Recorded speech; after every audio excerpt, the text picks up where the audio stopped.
Ever get that feeling like you're being sold something that's just too good to be true? Mm.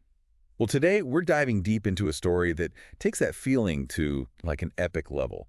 We're talking ancient Rome, snake gods, and one very convincing con man named Alexander of Abonoteichos. What's fascinating about Alexander's story is that it reveals how these timeless principles of persuasion and deception have been, employed throughout history. Our guide through this historical rabbit hole is the writer Lucian of Samosata, who gives us the inside scoop on Alexander's, well, elaborate schemes.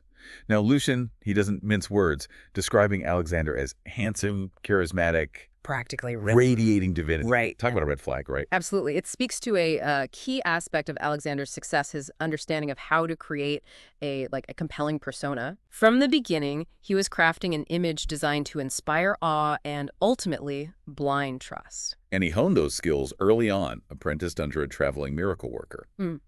It makes you wonder, what kind of education program do you need to become a professional con man? Well, in Alexander's case, it seems like a crash course in human psychology, stagecraft, and good old-fashioned trickery. He learned how to exploit people's hopes, fears, and their, deep-seated desire to believe in something bigger than themselves. And speaking of believing, let's talk about the star of the show, the snake god Glykon. But this story doesn't start with some awe-inspiring deity descending from the heavens. Oh no. It starts with Alexander, a sleepy town called Pella, and a very important purchase: tame snakes. Keep in mind, snakes in the ancient world weren't just, slithery reptiles. They held deep symbolic meaning, power, fertility, even healing. Alexander was tapping into a potent cultural current with this choice. Smart move.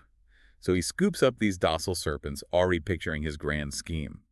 But how does he go from owning a few pet pythons to creating a full-blown religious movement? This is where things get really interesting. Alexander understood that to convince people of the impossible, well, you need an air of the theatrical. Right. He wasn't just going to, tell people he had a god. He was going to give them a show they'd never forget. And what better prop for a show than a good old-fashioned goose egg?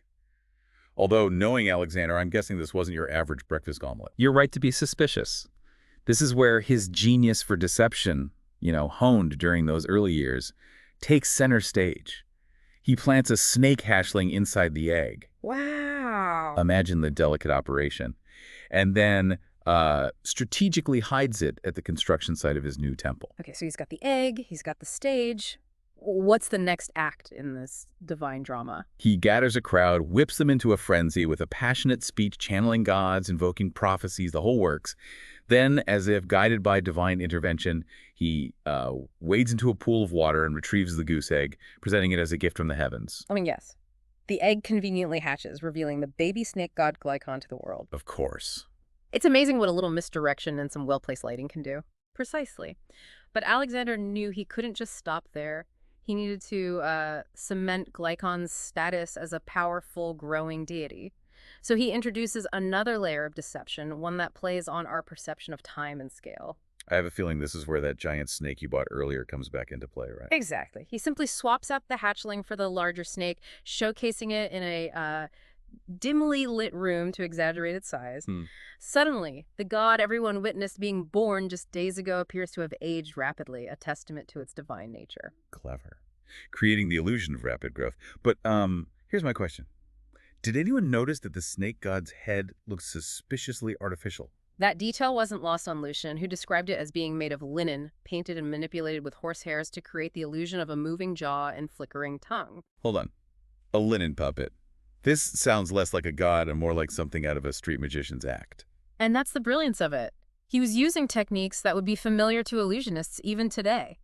By understanding the limitations of human perception, Alexander was able to create a convincing illusion of the supernatural. So we've got a charismatic showman, a rapidly aging snake god with a surprisingly crafty head, and a crowd primed to believe. Sounds like the perfect time to set up an oracle business, right? Alexander knew exactly what he was doing. Yeah. He sets up this whole system where people write their questions on scrolls, seal them up tight, and pay a fee. Yeah. A hefty fee, we might add, for a chance to consult the divine Glykon. And this is where those seal tampering skills he picked up as a young apprentice really come in handy, wouldn't you say? I can almost imagine the scene. Flickering candles, whispered incantations, and Alexander like carefully steaming open those scrolls to get a peek at the questions. Lucian actually goes into great detail about the methods Alexander employed, and it's surprisingly sophisticated. Heated needles to melt wax, special plasters to create, undetectable forgeries. Wow. Even a mixture of marble dust and bookbinding glue for quick hardening molds.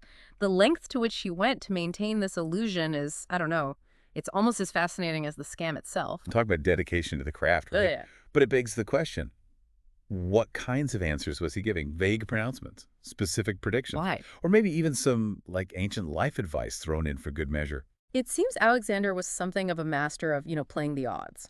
Sometimes he'd offer these ambiguous pronouncements open to interpretation, while other times he'd deliver, shockingly specific answers, drawing on his early training in herbal remedies and folk cures. Playing on hopes, fears, and the occasional head cold. Classic combination. But Alexander's fame didn't stay confined to a local audience for long. Right. His reputation spread, eventually reaching the halls of power in Rome. And this is where things take a darker turn. Alexander, he recognizes the potential to wield his influence on a grander scale.